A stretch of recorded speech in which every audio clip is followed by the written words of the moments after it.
Ok. Alors, je vous invite à prendre place.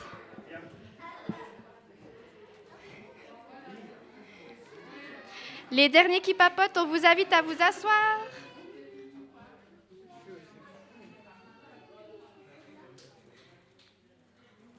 Yes. Alors, bonjour tout le monde. Je vois des bonjours, trop bien. Bonjour aussi à ceux qui nous suivent depuis le live.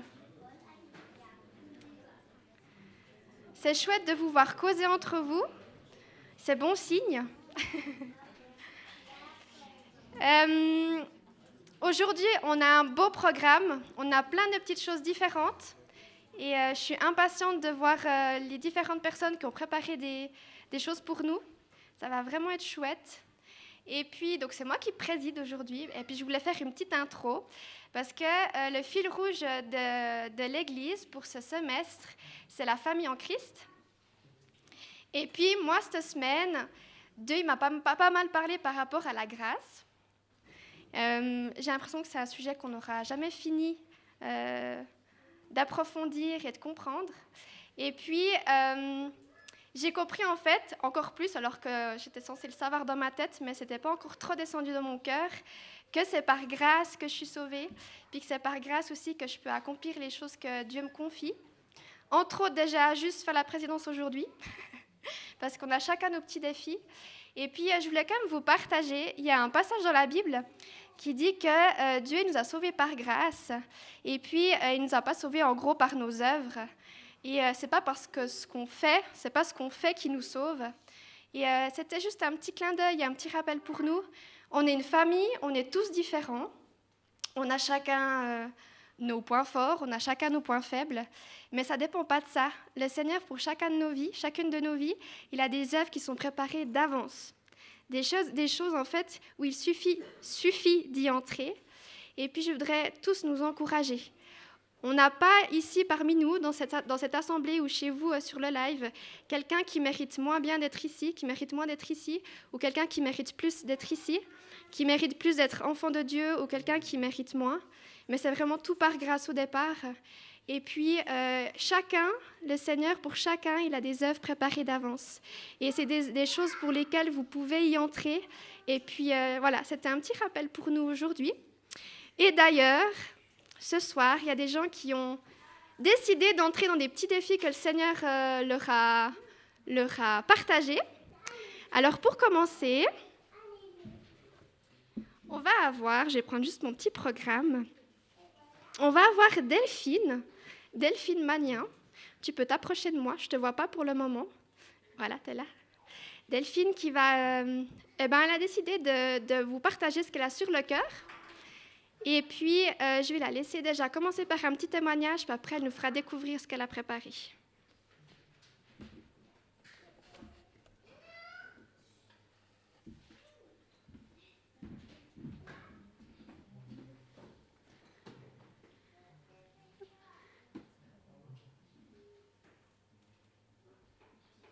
Ok, bonjour. Comment vous allez? Ouh là là. On recommence. Comment vous allez? Ah, et vous à la maison? Bien? Je peux pas vous entendre, mais... Alors... Parfait.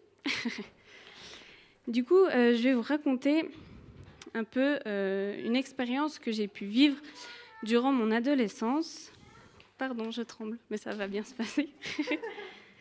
Vu que ce soir, c'est sous le thème de la grâce, une expérience que j'ai pu avoir en lien avec le pardon. Donc, j'ai grandi dans une famille où j'ai un papa qui n'était pas chrétien, une maman qui était chrétienne. Et pendant 7 ans, j'ai vécu comme fille unique. Et après, j'ai dû partager mes parents avec mon frère, qui est arrivé. Et puis, 1 an après, il y a ma sœur qui est arrivée. Donc tout se passait bien, bon, comme dans toute famille, il y avait des hauts, des bas, mais sinon ça se passait en général bien. Et quelques années ont passé et je suis devenue ado. Et donc vers mes 15 ans, ma relation avec ma maman, elle a changé. C'était devenu plus compliqué, puis elle s'est, pour moi, brutalement transformée, presque du jour au lendemain, sans que je comprenne vraiment pourquoi. Il faut que vous sachiez aussi que je suis une fille autonome. C'est-à-dire, on m'explique quelque chose, genre un projet ou quelque chose à faire, on me laisse tranquille tout le long que je le fais et je reviens une fois que j'ai fini. Sauf qu'avec ma maman, elle n'avait pas la même vision que moi. Et par exemple, pour mes devoirs, on checkait les devoirs que j'avais à faire le jour même. Et toutes les 15 minutes à une demi-heure, elle passait dans ma chambre savoir où j'en étais. Comment vous dire que je n'ai pas trop apprécié? Et puis, aussi au niveau de la communication, c'était devenu très compliqué. On n'arrivait plus à parler les deux. C'était toujours des cris. Et plus les années passaient, plus c'était fort. À un tel point que juste rentrer chez moi et savoir que je la voyais, j'étais aux limites des crises d'angoisse. J'avais vraiment plus du tout envie de revenir chez moi.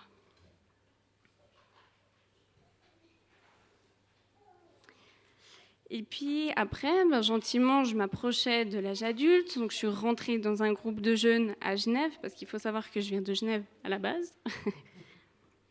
Et donc mon heure de rentrée, c'était 22h30. Et puis si j'étais pas là à 22h30, la minute d'après, c'est ma maman qui m'appelait pour savoir où j'en étais. Et donc du coup, toutes les after groupes de jeunes, je pouvais jamais y participer. Ou que très rarement. Donc quand ils allaient sortir, boire un truc, moi je devais directement rentrer à la maison. Donc, ce qui m'a aussi empêché de vivre des amitiés, d'entrer en relation avec des gens de mon âge. Et puis, ça s'est pas fini comme ça. Après, j'ai rencontré le groupe de jeunes de Sainte-Croix. Je suis venue à Sainte-Croix. J'ai commencé à connaître Dylan, on a commencé à sortir ensemble. Et là, donc j'avais 22 ans. Mais là, c'était minuit à la maison. Toujours, jusqu'à ce qu'on se marie, c'était minuit à la maison. Donc je ne pouvais pas faire ce que je voulais, ça me frustrait, j'avais envie de voir des gens, je ne pouvais pas voir des gens. Je ne vous explique pas. Quand j'ai eu le permis et que j'ai dû dire à ma maman que je voulais une moto, oulala, c'était trop dangereux, tout n'allait pas. Mais il faut savoir que mon père était motard. Et heureusement, il m'a un peu soutenue là-dedans. Donc, il faut savoir que j'ai toujours été derrière lui, dès assez jeune, derrière sa moto. On allait faire des courses et j'aime trop ça.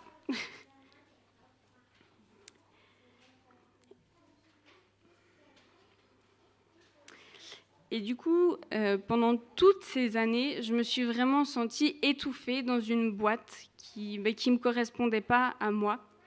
Donc, il faut savoir que ma mère, c'est une femme qui aime vraiment tout contrôler, mais tout. Et en fait, à travers l'adolescence que j'ai eue, j'avais l'impression que c'est elle qui refaisait l'adolescence qu'elle avait voulu pour moi. Donc c'était vraiment très, très compliqué. Donc de nouveau, angoisse tout le temps. Je faisais tout pour ne pas être à la maison. Et donc vous pensez bien qu'au bout d'un moment, l'amour que j'avais pour ma maman, ça a été se mettre très profond. Et pour pas que je prenne tout ce que j'avais, toutes ces mauvaises émotions qui commencent à venir, j'ai commencé à refouler toutes les émotions et puis à perdre confiance en moi. Et puis c'est encore un combat que j'ai actuellement, d'où le défi d'être devant vous. Et en fait, ça a pu se voir aussi dans mes relations où j'ai pu devenir très froide. Souvent, on me disait « mais t'es froide, t'es sèche, qu'est-ce qu'il y a ?» C'est toutes des choses qui ont fait que je suis comme je suis maintenant. Et c'est pas toujours facile. Ça reste encore là un combat. Mais heureusement, durant tout ce temps-là, il y a mon papa qui était là, qui a toujours été avec son oreille attentive et puis qui était là juste pour m'écouter. Il n'arrivait pas forcément, lui, à faire des choses non plus, mais juste que je puisse, en fait, décharger tout ce que je vivais sur quelqu'un. C'était déjà bien. Et puis, il y a 3 ans, donc, j'étais dans une école de disciples à Yverdon. Donc, c'est un peu une école où on apprend à apprendre, bravo, qui est Dieu, en fait, à lire sa Bible, à aussi reconnaître sa voix. Et puis, en fait, on avait des cours. Et puis, c'est lors d'un de ces cours que j'ai vraiment eu l'impression de ressentir que cette relation que j'avais avec ma maman, ça allait pas. Qu'il fallait faire quelque chose parce que ça ne pouvait pas continuer comme ça. Et j'avais aussi compris que si j'attendais qu'elle fasse le premier pas, ça allait jamais se faire. On allait toujours rester dans cette relation très difficile. Du coup, j'ai décidé de, moi, faire le premier pas. Ça peut paraître bizarre, mais je me suis dit, je vais lui pardonner sans qu'elle m'aille demander pardon. Mais j'avais vraiment l'impression que je devais faire ça. Donc, je suis revenue, revenais en moto. Et donc, durant tout le trajet, j'étais comme ça, sur ma moto, je priais, je disais, oh, mais Seigneur, donne-moi les bons mots, parce que tu vois que je peux être sèche, je peux avoir utilisé des mauvais mots. Et puis, viens aussi toucher son cœur, parce que si elle est fermée, comment quoi. Donc, pendant 1 heure, j'ai prié sur ma moto. Je suis arrivée à la maison, et déjà là, un premier miracle qui se passe, je dis, oui, maman, il faudrait que je te parle seule à seule. Oui, bien sûr, on peut, après le souper, pardon. Donc, on a soupé, après, on s'est mis dans une pièce seule, j'ai pu lui expliquer tout ce qu'elle avait fait, comment je m'étais ressentie, et puis, juste lui dire, en fait, je te pardonne, tu m'as peut-être pas demandé pardon, mais en fait, je te pardonne tout ce que tu as fait, maintenant, c'est entre les mains de Dieu, moi, je veux repartir sur un nouveau départ. Et en fait, ce que je voudrais vraiment vous laisser sur ce témoignage-là, c'est un peu la grande phrase, si on peut dire ça comme ça, c'est que le pardon, ça libère et c'est sans modération.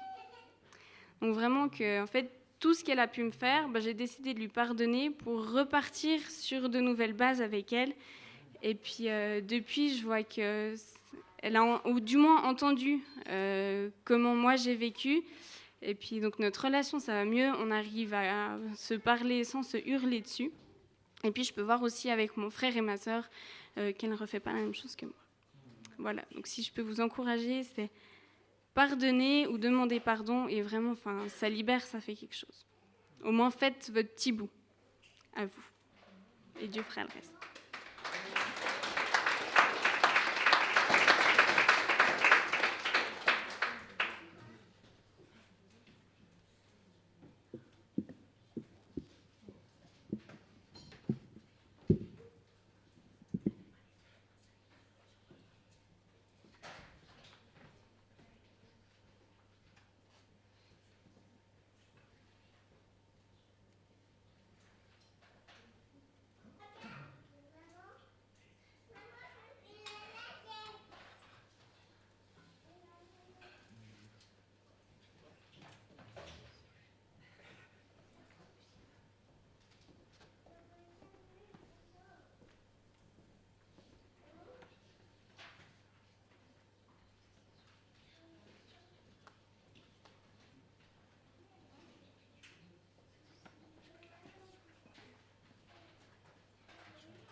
Il y a Delphine qui va juste nous présenter le temps que la technique s'installe. Mais on avait vraiment à cœur que vous puissiez prendre maintenant, autant aussi chez vous, que vous puissiez prendre le temps de discuter par 3 ou 4. En fait, c'est tout simple. Vous avez vu un peu les marques par terre, mais il suffit juste de tourner votre chaise en restant sur votre marque. Et puis l'idée, c'est de discuter entre nous, mais à quoi ça fait, quel écho ça fait en moi, ce que Delphine a partagé? Est-ce que ça fait écho à quelque chose dans ma vie? Donc bien sûr, vous êtes libre de partager ce que vous voulez ou non. Et puis aussi de prendre le temps à se dire, mais est-ce que tu as un sujet par rapport à ça? Est-ce que tu as envie d'être encouragé pour quelque chose? Puis que vous puissiez prendre vraiment un temps de simple partage. OK? Je sais que ça nous demande de sortir de notre zone de confort, de causer avec des gens qu'on ne connaît pas forcément. Mais allez-y tout doux, parlez un petit peu de ce que Delphine a déjà partagé et puis on vous laisse 5 minutes.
C'est juste une musique?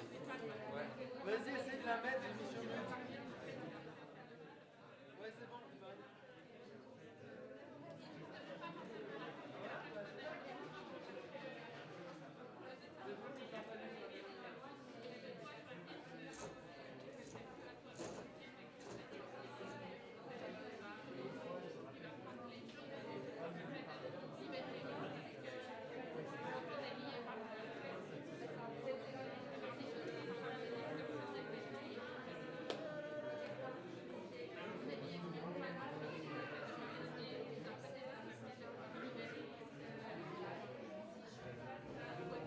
Et après, il y a le louange. Ou après, il y a le message. Après, il y a le message. Après, il y a la louange, c'est tout à la fin.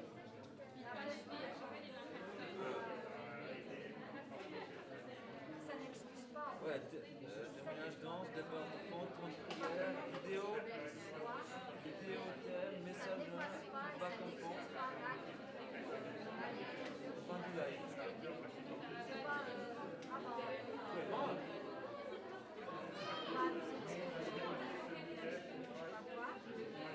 Mais non, il m'a dit que c'était à la fin normalement. Tu vas lui demander? Je vais lui demander.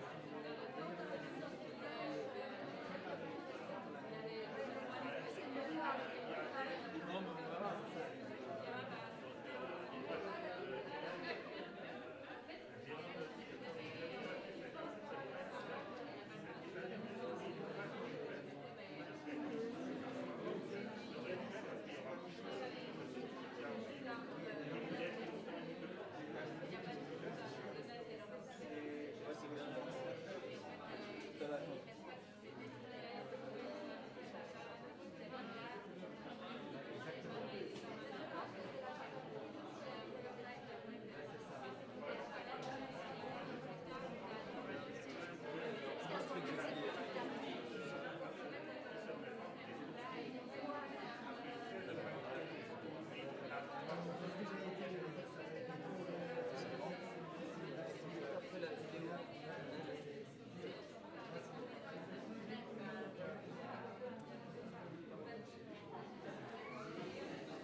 prédiction.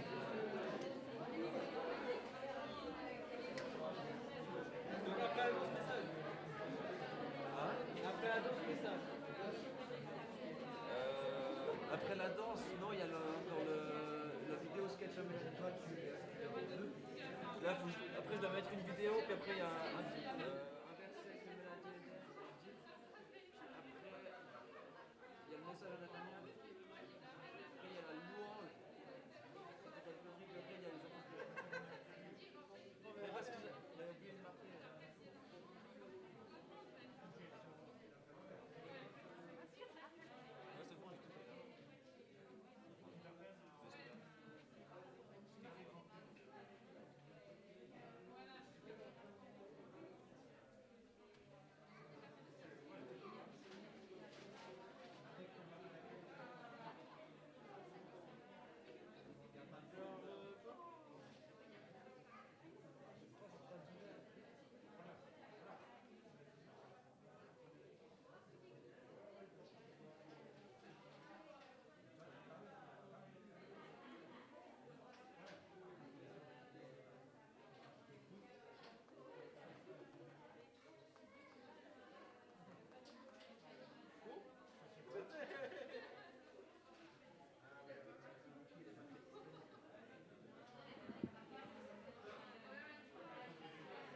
Ou pas.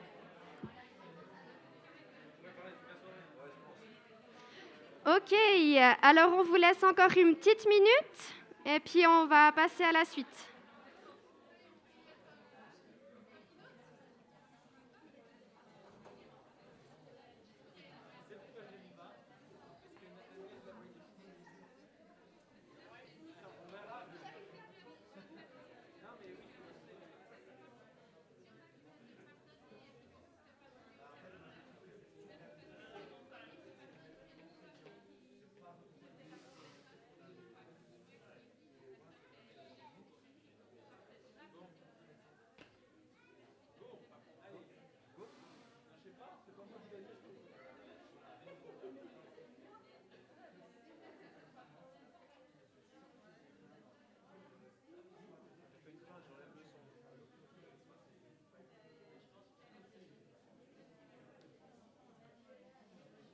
Ah, alors on vous laisse regagner vos places, s'il vous plaît.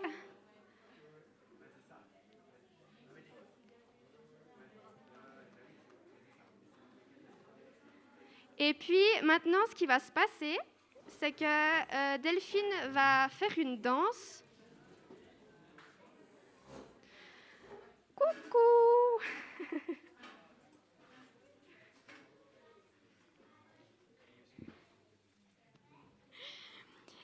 Voilà, super. Alors pour un petit peu encore ruminer tout ça, Delphine va nous faire une petite danse, enfin une danse tout court, sur le thème du pardon. Donc voilà, je te laisse la place, Delphine.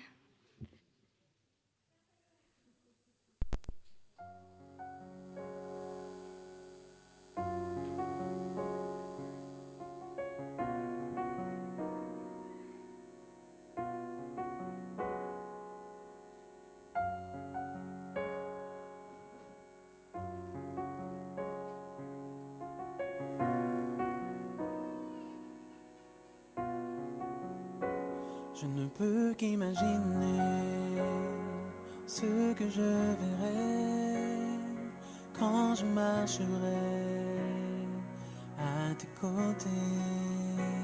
Je ne peux qu'imaginer ce que je verrai quand devant ta face je me tiendrai. Je ne peux qu'imaginer. Je ne peux qu'imaginer ce que je verrai quand je marcherai à tes côtés. Je ne peux qu'imaginer ce que je verrai, je me tiendrai entouré de ta splendeur.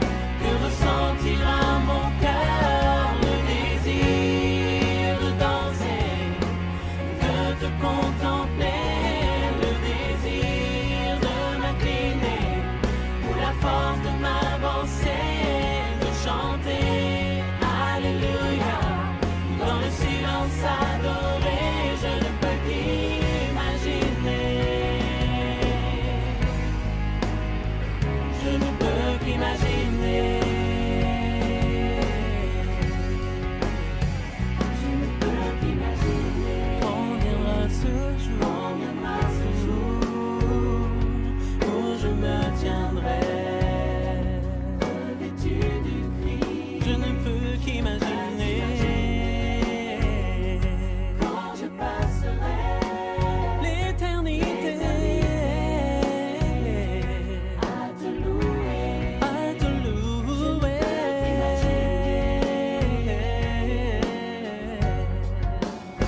Alors, cette fois, je peux l'enlever comme il faut.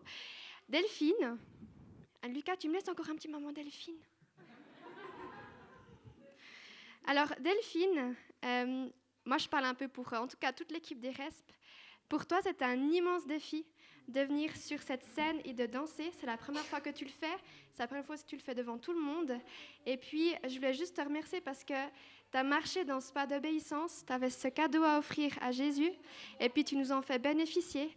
Et puis ça, c'est un exemple d'une œuvre préparée d'avance dans laquelle tu as voulu rentrer. Et puis, je te remercie. Ouais, vraiment bravo. Je pense qu'on peut la applaudir.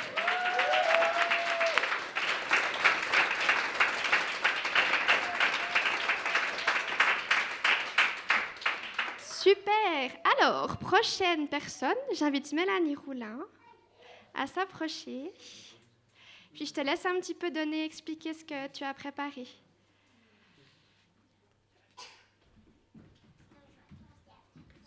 Alors, je vous en dirai peut-être plus après. Je vais laisser déjà la vidéo être projetée, puis comme ça, je commenterai tout à l'heure.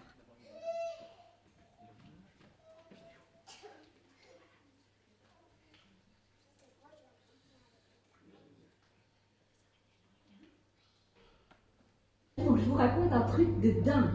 Bon, comme vous le savez, j'ai toujours eu en ma possession des milliers de francs, j'ai pu acquérir un nouveau yacht, j'ai toujours eu une résidence secondaire à New York, et je me balade jamais sans ma Rolex ni ma Porsche.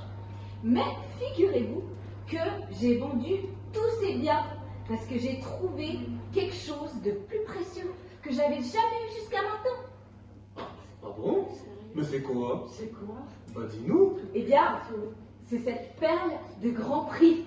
J'ai tout vendu mes richesses, je suis trop heureuse parce que ça c'est vraiment quelque chose de plus précieux que tout ce qu'on peut avoir. Vraiment. Je vais aller le raconter aux autres, hein, même à tout le monde, tellement c'est génial. Je vous laisse. Hein. Mais elle est complètement insensée. C'est n'importe quoi. Mais oui, vendre sa Porsche pour une petite perle ridicule comme ça. Mais alors, au lieu, enfin, elle aurait pu acheter une Ferrari, je sais pas. On est d'accord. Oh non, D'accord. moi je trouve ça tellement mignon. C'est une petite perle. Oh, mais elle pourrait en faire un super pendentif pour son collier. Et attendez là, les amis, attendez. Je pense que vous n'avez pas compris. Elle a choisi un trésor éternel. Et au lieu de tous ces trésors périssables. Moi, je pense qu'on devrait vraiment faire tous la même chose.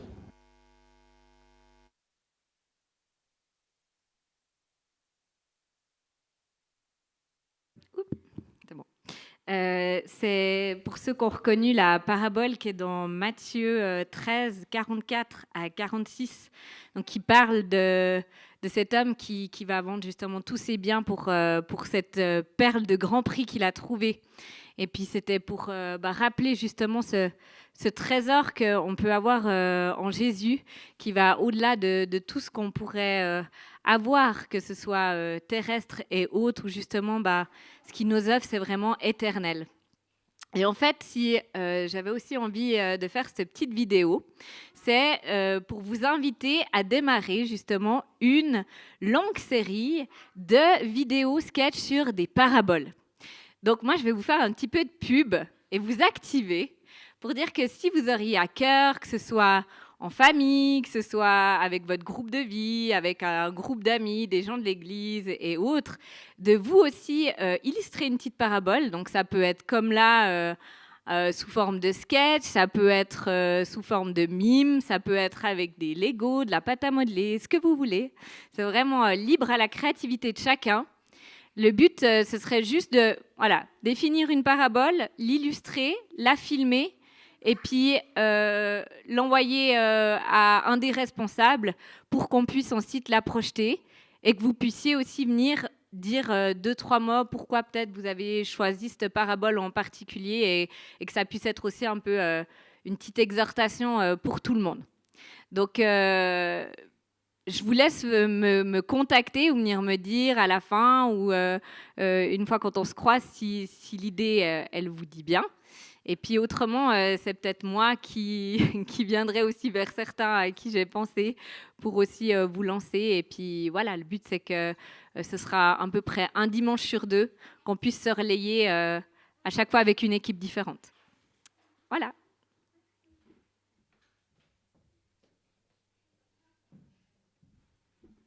Il y a plein de belles choses, c'est super. Alors, là, les enfants, ce sera bientôt le moment pour vous de gentiment aller dans vos groupes, mais juste avant, Lydia, j'ai pas mes lunettes, c'est pour ça que je vous vois pas en fait. Je vous vois pas tout de suite. Lydia, elle a juste une petite annonce, puis après les enfants pourront aller dans les différents groupes.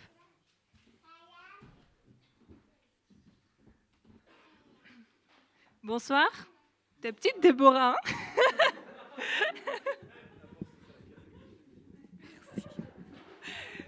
Merci. En plus, je perds ma voix, donc si j'ai pas de micro, j'aimerais bien un micro, je sais plus.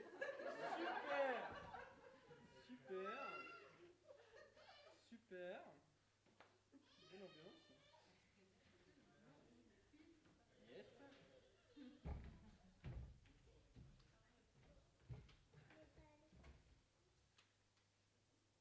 Merci. Ah, c'est mieux. Qui c'est qui n'était pas là la dernière fois, il y a 2 semaines? Je vois une main au fond. C'est tout? Ah, il y a des nouvelles personnes. Salut Naomi. Il y a 2 semaines, on avait fait l'annonce pour une liste de contacts. Donc, je vous réexplique brièvement pour ceux qui n'étaient pas là. En fait, le but, c'est qu'on puisse plus facilement prendre contact les uns avec les autres pour prendre des nouvelles, pour aller faire une balade tout d'un coup spontanément, pour demander un service ou comme ça. Et en fait, cette liste, je vais l'afficher tout à l'heure à l'entrée, enfin à la sortie plutôt là-bas.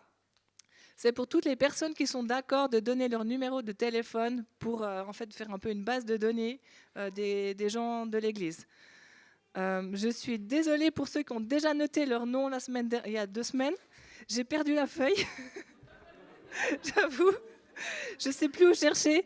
Donc si vous êtes d'accord de renoter, ce serait génial. Merci. Et moi, pour l'enfance, je vais prendre les grands enfants avec moi, donc à partir de 7 ans et plus.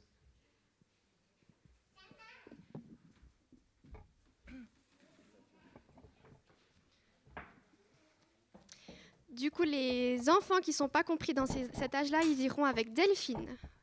Delphine, ouais, elle fait coucou là-bas. Super. En attendant que Natania vienne s'installer gentiment, qu'elle se prépare, puis qu'elle nous partage ce qu'elle a préparé pour aujourd'hui, j'invite Nathalie Brugère. Elle va passer vers vous avec le panier pour l'offrande. Et puis Natania, tu peux seulement t'approcher.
Alors, en attendant qu'on termine avec l'offrande, je vais juste prier pour Natania, pour son petit message. Et puis, tu peux la poser vers moi. Merci. Ok. Alors, bon, c'est un peu spécial avec ces images, tout ça, mais... Puis, je vous invite à prier avec moi dans votre cœur. Alors, Seigneur, moi, je te remercie pour ce que Natania est là pour aujourd'hui. Je te remercie pour ce que tu l'as partagé, ce que tu l'as déposé dans son cœur. Et puis, on invite vraiment aussi ton esprit pour pouvoir... nous aussi nous parler dans nos profondeurs à nous, à chacun. Et voilà, merci pour ce moment, Seigneur. Amen. J'arrête à gauche, ni après. Bonjour à tous, bonsoir à tous. Non, toujours pas. Je crois qu'il faut dire 1, 2, ah, bah oui, ça marche du coup. Alors, merci à la technique. de se battre aujourd'hui. Et je vais donc me présenter. Je m'appelle Nathania Surmely. Je suis en stage ici depuis environ 3-4 mois. Et j'ai l'honneur de prêcher. Merci à Kevin d'ouvrir l'opportunité aussi à des jeunes de prendre la parole. Ça ne se fait pas partout, donc c'est vraiment cool. Et la prêche, c'est quelque chose que j'ai vraiment à cœur. Donc, je suis contente de me lancer aujourd'hui. Et il y a un thème qui a commencé ce mois, c'est le thème de la famille en Christ. Et Kevin, il a déjà parlé du fait de pourquoi on est en communauté et que dans la Genèse, en fait, c'est expliqué que c'est important qu'on soit en relation les uns avec les autres et qu'on a été créé pour ça, en fait. On a été créé pour vivre en communauté et pas pour vivre seul. On a aussi vu que de vivre en communauté, c'est pas forcément facile. Et parfois, on aurait envie de se retirer et vivre plutôt seul pour pas avoir affaire à des conflits, à des situations délicates. Moi, en tout cas, comme introvertie, c'est une tendance que je pourrais avoir. Et en fait, on doit apprendre à être intentionnel dans nos relations. On doit apprendre à maintenir la paix les uns avec les autres, et c'est un travail qui se fait. Et actuellement, on a une situation sanitaire qui est pas forcément facile et qui permet pas forcément beaucoup à la communauté parce qu'on est éloignés les uns des autres. Mais je crois que Dieu, il a quand même une solution pour nous. Et je crois que la communauté ne s'arrête pas malgré le confinement. Aujourd'hui, ce que j'aimerais qu'on approche comme thématique, c'est de se demander concrètement comment on peut vivre la communauté. On a vu que c'était important, on a vu que c'était quelque chose que Dieu veut, mais concrètement, comment on le fait?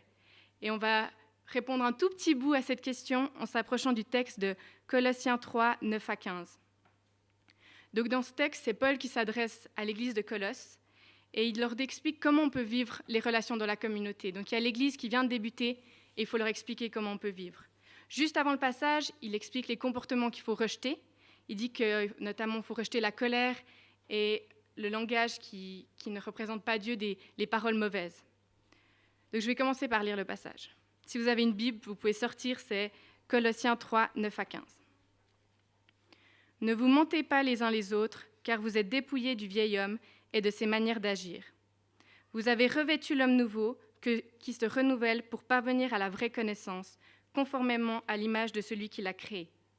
Il n'y a plus ni juif ni non-juif, ni circoncis ni incirconcis, ni étranger ni sauvage, ni esclave ni homme libre, mais Christ est tout et en tous. Ainsi donc, en tant qu'être choisi par Dieu, saint et bien-aimé, revêtez-vous de sentiments de compassion, de bonté, d'humilité, de douceur, de patience. Supportez-vous les uns les autres, et si l'un de vous a une raison de se plaindre d'un autre, pardonnez-vous réciproquement. Tout comme Christ vous a pardonné, pardonnez-vous aussi. Mais par-dessus tout cela, revêtez-vous de l'amour, qui est le lien de la perfection. Que la paix de Christ, à laquelle vous avez été appelés pour former un seul corps, règne dans vos cœurs, et soyez reconnaissants. Donc d'abord, il parle de dépouiller notre vieil homme. C'est en fait de se dévêtir de l'homme pécheur, de l'homme qui avait envie de mal agir. On l'enlève, on le met de côté et on se revêt de notre nouvelle identité, du nouvel homme. Alors aujourd'hui, le nouvel homme, il est rose. Voilà. Donc en fait, le nouvel homme que l'on revêt quand on accepte Christ, c'est quelqu'un qui a envie d'obéir à Dieu. C'est quelqu'un qui a envie de faire connaître la justice de Dieu autour de lui. Dès qu'on accepte Christ, il y a le Saint-Esprit qui vient vivre en nous. Donc ça veut dire que Dieu vit en chacun de nous ici qui a accepté Christ. Dieu est dans notre cœur et avec nous. Et quand on sait que le Saint-Esprit vit en nous, il nous fait découvrir des nouvelles vérités. Il nous apprend ce qui est bon et il nous donne envie de marcher dans la justice. On n'a plus envie de marcher comme avant. C'est quelque chose qui nous donne plus envie parce qu'on connaît maintenant ce qui est bon et on connaît la volonté de Dieu. Et c'est écrit qu'on est l'image de Dieu. En fait, on est son image pour refléter sa gloire. Il nous revêt de sa présence, on est rempli du Saint-Esprit pour refléter Dieu. On reflète sa sagesse, sa justice et sa bonté. Et c'est dit que Dieu, il nous renouvelle dans cet nouvel homme.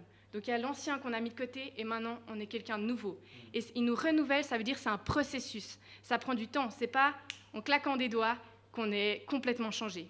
C'est quelque chose qui va durer sur toute notre vie, où Dieu va nous travailler et nous changer. On peut se dire, ah, ça fait déjà super longtemps que je suis dans la foi, Mais ce message, il vous concerne aussi. Parce que tout le monde, Dieu nous travaille encore, à des niveaux différents, pour des points différents, mais il nous travaille tous. Et il est dit que vu qu'on a ce nouvel vêtement, on n'a plus besoin de mentir à notre prochain. Donc bien sûr, quand on pense mensonge, c'est juste, il y a l'exemple qui nous vient, par exemple, si je dis que c'est pas moi qui ai pris la glace qui était le congélateur alors que j'avais faim à minuit le soir d'avant, et que c'est moi qui l'ai fait, ben là je mens. Donc là c'est un mensonge comme on sait, qu'on a l'habitude, donc naturellement c'est quelque chose de pas bon. Mais je pense qu'on peut aller plus loin dans l'idée du mensonge. Je pense que des fois on proclame des mensonges sur les gens, sur la vie des gens, et même sur notre propre vie. Et en fait je pense que le Saint-Esprit nous donne des lunettes nouvelles, des lunettes spirituelles, je vais les appeler, qu'on peut voir les gens plus loin que ce qu'ils veulent nous montrer. On peut voir plus en profondeur. Et par exemple, il peut y avoir quelqu'un qu'on rencontre qui est assez froid, assez distant, et puis on va lui dire « Ah, toi, t'aimes pas trop la compagnie, t'es quelqu'un qui préfère être... qui est peut-être introverti. » Et en fait, c'est peut-être un mensonge qu'on est en train de proclamer. Parce que peut-être cette personne est justement quelqu'un rempli d'amour et qui aime entrer en relation avec des gens, mais qui a tellement été brisée dans sa vie, qui a tellement eu des coups durs qu'elle s'est retirée et qu'elle est devenue froide. Et ce que je veux dire, c'est que des fois, notre première impression, nos premiers préjugés ne sont pas forcément justes. Donc nous devons demander au Saint-Esprit de nous révéler la vérité sur les gens aussi qui nous entourent. Et c'est important de ne pas enfermer les gens dans des boîtes qu'on peut se construire par justement des préconceptions de à quoi ils devraient ressembler, ou s'ils sont comme ça, c'est parce qu'ils ont fait ça. Pas forcément. Ensuite, je veux m'approcher du verset 11 qu'on a lu avant. Il est écrit « Il n'y a plus ni juif ni non-juif, ni circoncis ni incirconcis, ni étranger ni sauvage, ni esclave ni homme libre, mais Christ est tout et en tous. » Donc ça, c'est écrit quand le christianisme commence. C'est au tout début. Il y avait des Grecs, donc qui n'étaient pas de background, d'arrière-plan juif. Et donc, il a commencé à avoir des juifs et des non-juifs. Il a commencé à avoir des gens qui étaient circoncis, des gens qui n'étaient pas circoncis, de traditions différentes, d'ethnies différentes. Et tout d'un coup, tous ensemble, ils étaient appelés chrétiens. Tout d'un coup, des gens totalement différents étaient unis. Et là, Paul, il vient préciser que c'est Christ qui unit tous ces gens dans leurs différences. Peu importe s'ils n'ont pas les mêmes traditions, ils n'ont pas le même niveau social, parce qu'on parle d'esclaves, de gens libres, s'ils n'ont pas la même langue, les mêmes nationalités, Dieu les unit. Donc en fait, il y a Jésus à la tête, qui fait que même si on est tous très différents, il nous unit en un seul corps. À la première Pentecôte, justement, il y a eu plein de gens qui se sont rajoutés à la communauté, et des gens tellement différents, et ils ont appris à s'aimer les uns les autres, peu importe leurs différences. Alors ce que j'aimerais vous dire, c'est que notre différence ne doit jamais être une excuse pour ne pas être unis. Tellement de fois, on se dit « Ah, mais cette personne est différente, c'est trop dur pour moi, je vais plutôt m'approcher de gens qui me ressemblent. » Eh bien non, la différence ne doit pas être une excuse. On doit aussi apprendre à aimer et respecter et honorer les gens, peu importe leur statut social. En Suisse, comme je pense dans d'autres pays, on a quand même une tendance à élever ou à respecter plus des gens, par exemple, qui ont un poste qui est assez élevé, par exemple, qui sont directeurs ou comme ça. Et c'est de renverser cette tendance, à se dire, oui, on les respecte à fond, mais on respecte de la même manière quelqu'un qui est dans la rue. Et j'ai vu dernièrement en cours une vidéo qui révèle ça. En fait, il y avait une personne qui est un comédien qui jouait dans la rue. Et d'abord, il était habillé en SDF. Il a fait semblant qu'il faisait une crise cardiaque. Pendant 20 minutes, bon, c'était en Amérique, mais pendant 20 minutes, personne ne s'arrêtait pour l'aider. Il s'est mis au même endroit, habillé en costard, et en 6 secondes, des gens se sont arrêtés pour lui demander comment il allait. Donc ça montre aussi qu'on est quand même éduqué à, malheureusement des fois, à plus mépriser certaines personnes et à plus valoriser d'autres. Mais on est appelé, en tant que chrétien, à valoriser tout le monde, peu importe le rang social.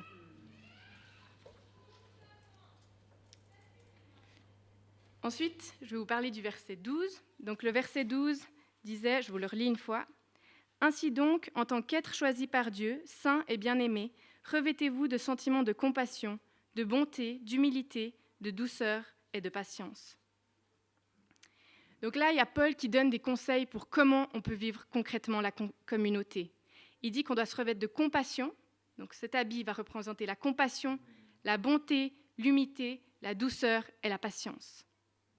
Parce qu'on est des nouveaux hommes, des nouvelles personnes en Christ, on peut se revêtir de cela. Parce que le Saint-Esprit vit en nous. Dieu lui-même, qui a ses valeurs en lui, vit en nous. Donc la compassion, si on va un peu plus loin, qu'est-ce que c'est ? C'est compatir aux peines des autres et chercher à les aider.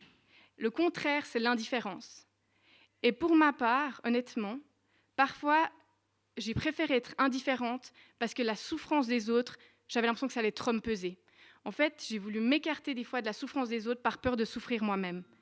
Mais je pense qu'on ne doit pas avoir peur de souffrir avec notre prochain. On ne doit pas avoir peur d'aller aider notre prochain et de compatir. On doit sortir de cette coquille de verre des fois qu'on se crée pour se protéger. Enfin, personnellement, il y a un sujet que j'ai souvent mis de côté, c'est les abus, c'est les filles prostituées, c'est tous ces sujets-là. En fait, ça me touchait tellement que j'écartais ça parce que si je voyais un viol dans un film, mais ça me bouleversait. Et jusqu'à ce qu'il y a 2 ans où Dieu il m'a dit « Non, mais je t'appelle dans cette sphère-là. Je t'appelle à être une voix aussi. » Et en fait, ça me faisait tellement peur parce que je savais que j'allais avoir de la compassion, ça allait me toucher au plus profond de moi. Et on doit apprendre, ou même les sujets où on se dit « Non, là, je vais m'en protéger parce que c'est trop douloureux pour moi. » Peut-être que Dieu il te demande à faire un pas dans cette direction-là. Ce n'est pas pour rien qu'il nous donne aussi des compassions spéciales pour certains sujets. Ensuite, il y a la bonté. La bonté, c'est quand on est aimable et c'est quand on se préoccupe plus de l'intérêt des autres que du nôtre. Et on se préoccupe que les autres vivent le bonheur.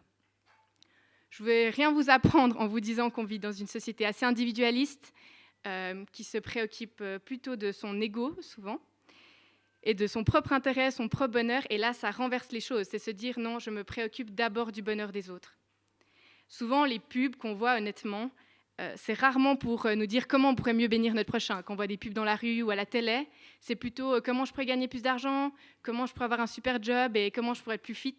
Et tout ça, c'est centré sur nous, c'est centré sur notre bonheur. Donc c'est changer cette pensée-là et se tourner vers l'autre. Ensuite, il y a l'humilité. C'est quand on ôte tout orgueil de notre cœur et on ne s'attribue rien. Donc en fait, on devient humble en sachant que tout ce qu'on possède, que ce soit nos dons, nos capacités, même notre intelligence, qu'on sait que c'est quelque chose que Dieu nous a donné. Tout nous vient de Dieu et ça rend humble. Parce que je n'arriverais pas à me tenir ici devant vous si Dieu n'était pas avec moi. Ça nous montre que tout ce qu'on fait, c'est grâce à Dieu. Et c'est quelque chose que j'aime bien dire, c'est la seule chose dont on peut vraiment être fier, c'est pas ce qu'on va accomplir dans la vie, parce que ça, c'est grâce à Dieu, grâce aux capacités qu'il nous a données. Mais la seule chose dont on peut être vraiment fier, c'est d'obéir à Dieu et de persévérer. Ça, c'est la chose dont on peut prendre la décision. On peut dire, OK, je fais un pas de foi et je t'obéis, Dieu. Tout le reste, c'est par la grâce du Seigneur. Et une autre chose, le contraire de l'humilité, c'est la suffisance. C'est de croire qu'on n'a pas besoin de Dieu. C'est de croire que nos finances vont nous soutenir. C'est de croire que justement nos dons, ou même des fois notre intelligence va nous soutenir. C'est ne plus dépendre de Dieu. Et là, on n'est pas dans l'humilité. C'est quand on dépend de nos propres forces et pas de Dieu. C'est quelque chose qu'on doit toujours travailler parce qu'on gagne vite des fois de l'aisance dans certains domaines, mais c'est ne pas oublier que c'est grâce à Dieu qu'on a même cette aisance-là. Ensuite, il y a la douceur. Donc ça, c'est une affection profonde intérieure qu'on a pour notre prochain. Et c'est une soumission au Seigneur et aussi aux autres tant qu'elle ne remet pas en question nos valeurs. C'est apprendre à se soumettre. Et c'est quelque chose qui n'est pas facile, ou des fois, le mot soumettre, il est tellement négatif dans notre société, mais c'est tellement important que le Dieu Tout-Puissant, nous soyons prêts à nous soumettre. Et on sait qu'il est bon pour nous, qu'il nous connaît encore mieux que nous-mêmes, donc on n'a pas peur de se soumettre parce qu'il a prévu de bonnes choses pour nous. Et aussi, des fois, on veut essayer d'avoir le contrôle sur les situations et on a de la peine à lâcher prise. Et là également, on va commencer à angoisser, on va commencer à stresser. Alors si on laisse à Dieu le contrôle, si on lâche prise, on va pouvoir être plus doux et plus calme. Justement, on va plus pouvoir être dans la douceur parce qu'on sait que c'est Dieu qui gère la situation et pas nous. Ensuite, il y avait la patience. Donc la patience, on sait tous ce que c'est, et elle ne se travaille pas dans les situations qui sont toutes faciles. Elle se travaille quand c'est dur. Quand avec quelqu'un, il y a des frictions, c'est pas facile. Elle ne se passe pas forcément quand on est en train de se promener et tout va bien, le contexte est parfait. Donc c'est apprendre à se dire que dans les situations difficiles, je reste dans la douceur et je ne fais pas grandir des désirs de vengeance. Donc ces 5 éléments, en fait, ils représentent des attributs de Dieu, Des attributs, c'est l'essence même de Dieu. C'est qui il est simplement. Comme il dit, je suis. Il est toutes ces choses. Et quand on les vit, grâce au Saint-Esprit, bien sûr, sans cette veste, on est incapable de les vivre. En tout cas, ce sera très limité. Et on peut les vivre parce qu'on revêt cette veste que le Saint-Esprit nous donne. Et comme ça, on reflète le caractère de Dieu. En vivant ces qualités, c'est une joie qu'on a parce qu'on reflète Dieu.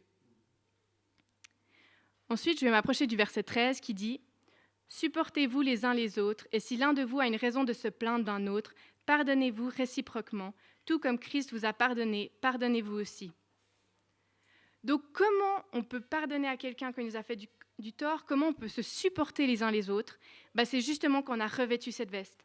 C'est parce qu'on est dans la compassion, dans la bonté, dans l'humilité, dans la douceur et dans la patience qu'on peut se supporter les uns les autres. Si on ne revêt pas cette veste, on va vraiment avoir de la peine à pardonner et à avoir de bonnes relations les uns avec les autres. Parce qu'il arrive, honnêtement, qu'il y ait des situations très dures qui sont injustes. Et de pardonner quand ça a été injuste, on a tellement envie d'être entendu, d'être là, non, mais c'était faux, donc si je pardonne, c'est comme si j'accepte. Mais pardonner, c'est surtout pour se libérer soi-même. Et on peut le faire parce que Dieu il nous pardonne de toutes nos fautes. Lui-même, il a été prêt à mourir à la croix pour nous pardonner. Et en sachant qu'on est blanchi, complètement blanchi, on peut nous-mêmes pardonner aux autres qui font des fautes. Et la grâce qu'on donne aux autres, et que Dieu, premièrement, nous donne, comme il l'avait aussi mentionné, il y a premièrement le vertical et ensuite l'horizontal. Donc c'est une faveur imméritée qu'on donne à quelqu'un. Et on s'en rend compte. Mais vu qu'on sait qu'on a la plus grande des faveurs imméritées, on peut donner un tout petit peu à quelqu'un d'autre en pardonnant, même si on pense que cette personne ne le mérite pas. Et après, c'est dit, nous devons nous supporter les uns les autres. Et je pense que c'est le bon terme, parce que des fois, honnêtement, c'est pas facile. Des fois, on doit être au niveau où on supporte la chose. On supporte des fois un comportement qui nous énerve. Je pense qu'on a tous nos sensibilités, on a tous des choses qui nous irritent plus, et on doit apprendre à supporter. Et la communauté, elle va être là pour ça aussi, apprendre à grandir dans cela. Et ça va pas toujours être facile, ça va pas toujours que être une partie de plaisir. En fait, on va devoir se battre pour vivre ensemble, en communauté comme Dieu l'a voulu dès le commencement. Et il y aura des sacrifices à faire, il y aura de la persévérance à avoir. Et pour moi, déjà, vous qui êtes tous là, vous êtes dans la persévérance, parce qu'avec cette situation, ça ne donne pas trop envie de sortir chez soi. Donc là, vous êtes déjà un exemple de vouloir vous battre pour la communauté. Ensuite, j'aimerais ajouter un verset qui est en lien avec ce qui a été dit. Dans 1 Pierre 3, 9 à 12, il est écrit « Ne rendez pas le mal pour le mal, ni l'insulte pour l'insulte. Bénissez au contraire. Vous le savez, c'est à cela que vous avez été appelés, afin d'hériter de la bénédiction.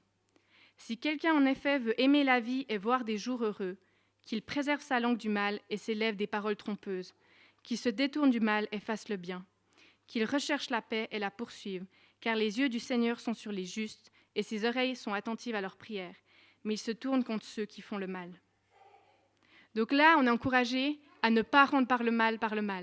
On est tellement vite tenté, « Ah, mais il m'a fait ça, donc je vais agir plus ou moins comme ça. » Ou « Je vais être pas plus gentil que ça, parce que lui, il n'a pas été très gentil avec moi. » Mais c'est apprendre à se dire, « Non, je passe au-dessus de ça, et même s'il n'a pas été gentil, je suis à mon tour gentil. » Et en plus, ce qui est fou, c'est que là, dans ce passage, j'aimerais souligner, il dit que si on fait cela, si on ne rend pas le mal par le mal, si on ne donne pas d'insultes, si on bénit les autres à la place, on va être heureux et on va vivre des jours heureux.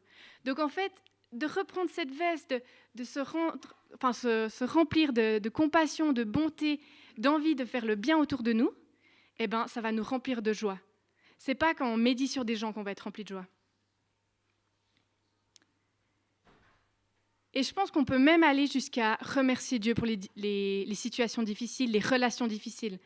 Parce qu'en fait, Dieu, à travers ces situations-là, il fait grandir notre caractère. Et c'est à travers ces situations-là qu'il nous fait nous rapprocher de qui il est. Parce qu'on est comme son miroir. Mais on doit grandir, en fait. Il est tellement loin de nous. Mais grâce à ça, on peut grandir en persévérance dans ses dons et dans ses qualités qu'il nous donne, qu'il nous revêt. Ensuite, je vais reprendre le passage de Colossiens, le verset 14 et 15. Il était écrit « Mais par-dessus tout cela, revêtez-vous de l'amour qui est le lien de la perfection. Que la paix de Christ, à laquelle vous avez été appelés pour former un seul corps, règne dans votre cœur, et soyez reconnaissants.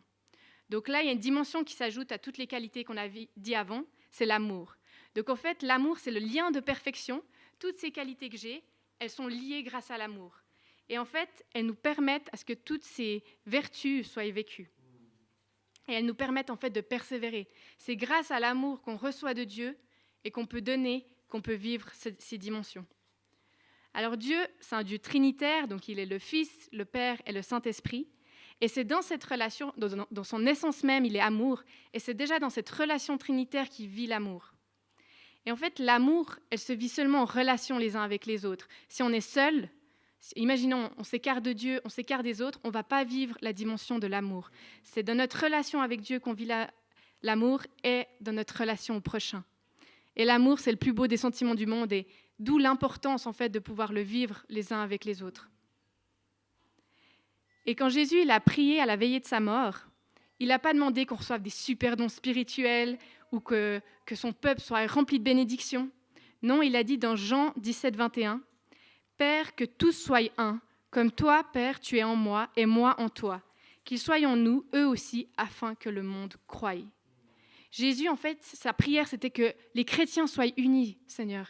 Il demandait qu'on soit unis. Et il disait que si on est unis, on va être un témoignage pour les gens autour. Qu'en étant unis, il a dit afin que le monde croie. Donc si on s'unit, ça va être un témoignage pour les gens dehors. Et on va refléter Dieu, on va refléter aussi ce Dieu trinitaire. Donc dans le verset suivant, en Jean 17, 22, il est écrit « Je leur ai donné la gloire que tu m'as donnée, afin qu'ils soient un comme nous sommes un. Moi en eux et toi en moi, afin qu'ils soient parfaitement un, et que le monde connaisse que tu m'as envoyé et que tu les as aimés comme tu m'as aimé. » Il nous a donné sa gloire. Cette veste, on ne la mérite pas. C'est la gloire de Dieu, de pouvoir être rempli de compassion, de toutes ces qualités du Saint-Esprit qui vient en nous. C'est un cadeau de Dieu, c'est un cadeau que Jésus nous fait. Et elle nous permet de refléter Dieu. Elle nous permet aussi d'avoir vraiment cet amour les uns pour les autres. Alors j'aimerais conclure en nous encourageant à nous revêtir de cet homme nouveau en n'oubliant pas qu'on a laissé l'autre derrière. Parfois, il a envie de revenir au galop. Parfois, on a envie de croire que celle-là, elle va s'enlever et l'autre se remet. Mais non, elle est derrière. En tout cas, pour Jésus, pour Dieu, elle est derrière. On est une nouvelle création. Et on ne doit pas se culpabiliser des fois encore tomber ou se rater ou de temps en temps avoir pas la parole parfaite pour quelqu'un. Dieu, il est bon et il pardonne aussi, justement. Et vu qu'il pardonne, on peut avancer dans la grâce. Ça, c'est important. On avance dans la grâce.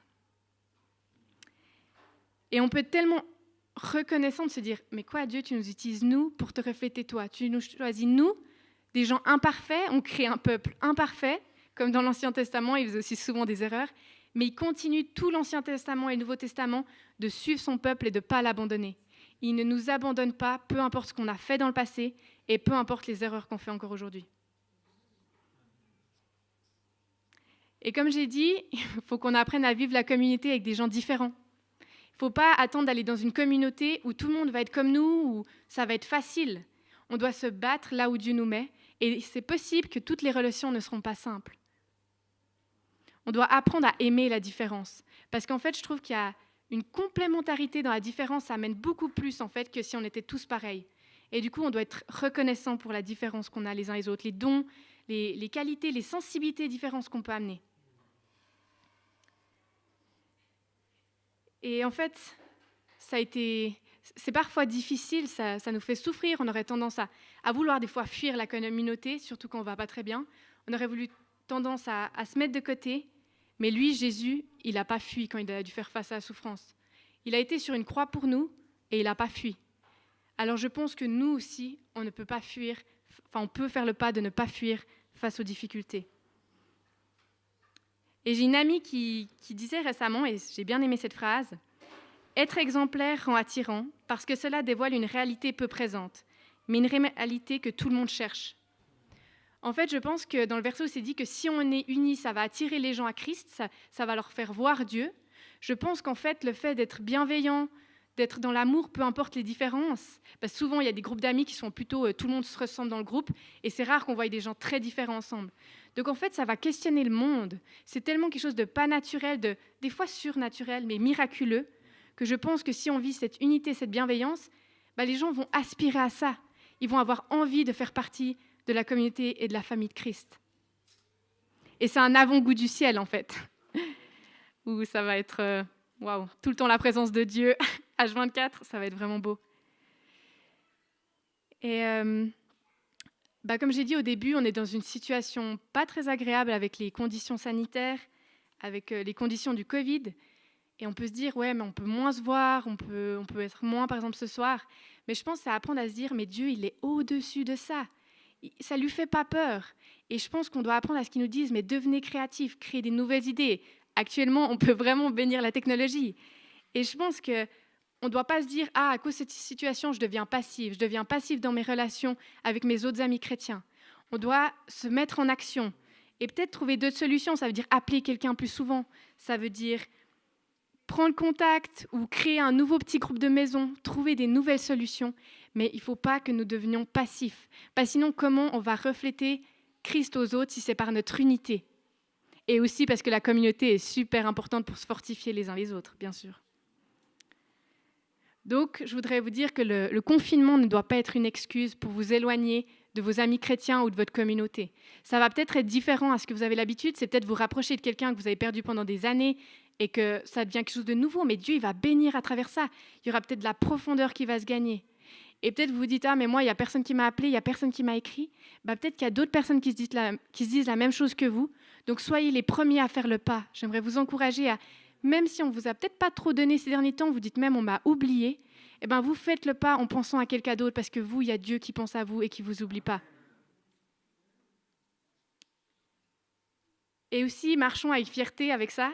C'est une joie de pouvoir porter ça, c'est un honneur. Et ne marchons pas comme ça, mais soyons contents et marchons droit et soyons heureux de pouvoir donner de la bienveillance autour de nous. Ne nous en lassons pas. Et j'aimerais simplement finir par prier pour nous tous, pour pouvoir vivre ces dimensions-là. Ouais, Seigneur, je te remercie qu'on puisse se réunir ce soir, qu'on puisse vivre un bout de la communauté ensemble, Seigneur, qu'on puisse t'entendre parler à nos cœurs, qu'on puisse savoir que tu ne nous oublies pas, que tu es avec nous, même si on est seul chez nous. Tu es avec nous dans nos souffrances. Il y a peut-être certains pour qui ça devient vraiment dur, le confinement, d'être éloigné d'autres gens. Et Seigneur, je prie que de manière surnaturelle, tu amènes une nouvelle dimension de ton amour aussi. Tu amènes plus de ta présence dans les maisons, Seigneur. Qu'on réalise que l'Église est plus que des bâtiments. Elle est plus que ça, Seigneur. Et je prie qu'on puisse continuer à vivre ça et que tu donnes à chacun un prénom aussi, peut-être quelqu'un à qui il peut écrire ce soir, Seigneur. Je prie qu'on puisse être rempli de ce nouvel homme, Seigneur, que tu nous donnes, qu'on puisse voir que notre ancienne nature, Seigneur, c'est plus quelque chose qui nous attire. Et Seigneur, que toute culpabilité que l'ennemi essaie de mettre sur nos épaules, qu'elle tombe, Seigneur. Qu'on réanalyse qu'on est tes enfants et que tu as un regard bienveillant envers nous. Que toutes ces qualités, elles font qui tu es. Et du coup, on peut ne pas avoir peur de s'approcher de toi. Parce que tu es bienveillant et tu nous remplis de tout ça, Seigneur. Et je prie que chacun puisse, dans cette semaine, Seigneur, te sentir, être guéri dans certaines choses. Et s'il y a certaines personnes aussi qui ont besoin de pardon, de pardonner, parce qu'il y a des situations injustes, Seigneur. Et c'est tellement dur quand la justice n'est pas forcément faite sur terre, devant les hommes. Seigneur, je prie que ces personnes puissent pardonner dans leur cœur et être délivrées, Seigneur. Amen. Merci.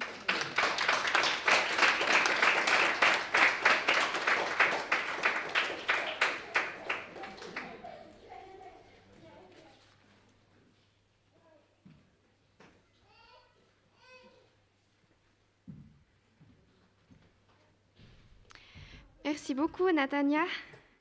Il y a plein de belles choses avec quoi on a à méditer et puis à checker ou à approfondir avec Jésus.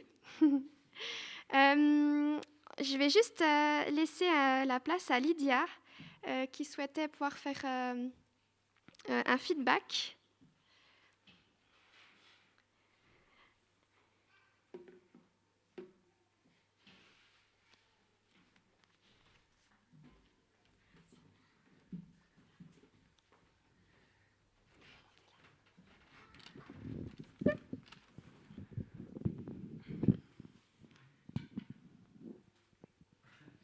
rebonsoir. Alors, je sais que vous avez parlé du pardon. Je ne sais pas trop le contenu du message, mais nous, on a aussi parlé un peu de ça avec le temps à l'enfance. Et on avait envie de vous partager une image qui est parlante différemment. Alors, nous, on a dit que les relations, l'amitié, c'est comme quoi? Un jardin. C'est comme un jardin et la mission, c'est de l'entretenir, d'en prendre soin ensemble. Dans un jardin, il y a plusieurs choses. Il y a quoi, Shana? Il y a des belles plantes. Et des mauvaises plantes. Des mauvaises herbes. Et il se passe quoi dans un jardin où il y a trop de mauvaises herbes? Il n'est pas beau. Il n'est pas beau? Elle tue les bonnes. Les mauvaises herbes tuent les bonnes plantes. Petit à petit, elles les étouffent. Et il faut réagir, il faut les enlever à temps, avant que ce soit trop tard. Donc, dans nos relations, c'est pareil. Nous, on a donné un exemple de belles plantes. Je ne sais pas si vous vous rappelez. C'est, par exemple, les bons temps qu'on passe ensemble. C'est une parole encourageante, une parole gentille, la complicité, etc. Et un exemple de mauvaise herbe. Il y a les orties. Oui.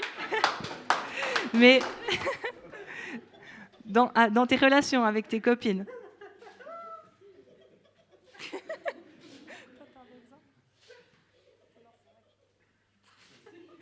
Un exemple de mauvaise herbe, par exemple, c'est la jalousie ou une parole méchante qui nous blesse. Ça va aller. Donc le but, c'est vraiment de pouvoir les enlever au plus vite. Et le jardinier, quand il travaille dans le jardin, il a plusieurs outils.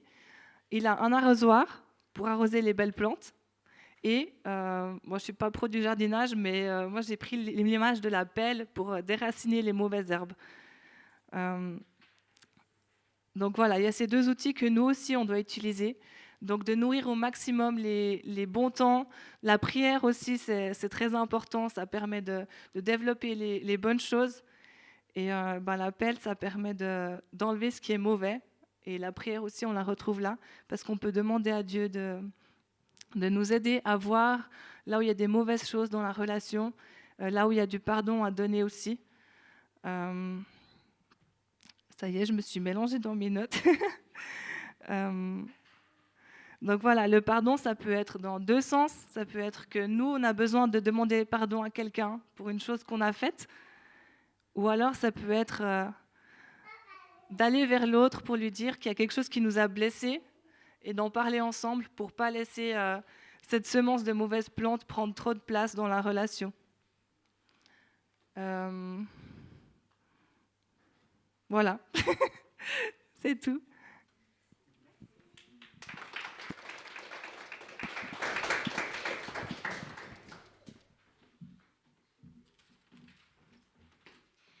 Merci à chacun pour déjà votre présence à vous qui êtes assis. Puis aussi, merci à tous ceux qui ont préparé les différentes choses pour cette célébration. Là, on va laisser ceux qui sont via le live. On vous souhaite une bonne soirée. On se retrouve le 7 février pour la prochaine célébration. Ce sera justement Lydia Ferrari qui apportera son message. Donc, bonne soirée à vous qui êtes à travers l'écran et puis à bientôt. Et puis nous, maintenant, on va terminer.